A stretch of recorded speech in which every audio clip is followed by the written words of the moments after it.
You know, as I listen to those questions and as I've seen what's happened since that hearing, I'm hearing two things. I'm hearing some people who are digging in their heels and saying, we're not going there.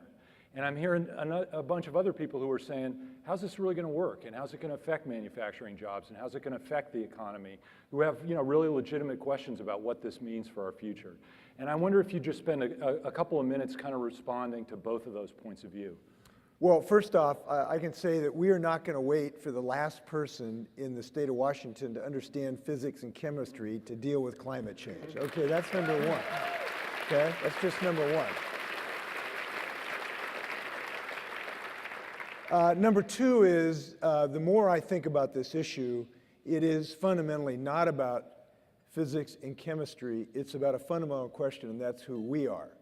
This issue is about who we are, what kind of heart we have, what kind of minds we have, what kind of democracy we have. That's what this is about. And I think we are going to succeed in this, ultimately, because we understand as Washingtonians that we have certain attributes as a state. And that is, we are leaders. We have led in software and aerospace.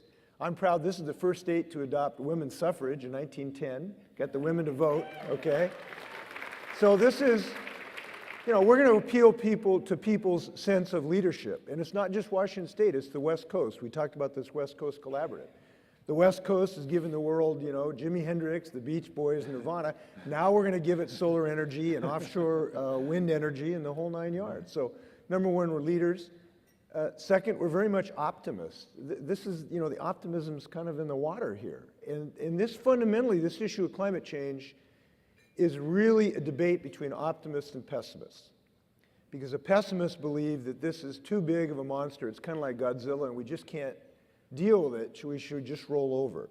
The optimists believe that we can invent new technologies and embrace meaningful common sense policies to get this job done. So I really believe that we will win this debate and are winning this debate today because we are leaders and because we are optimists. And I think that's the most fundamental message. And I want to note, too, we're not alone. We got guys like Bill McKibben and Gene Karpinski who've come to the state of Washington to help us. Thanks, you guys, Bill and Gene, for your guys' work.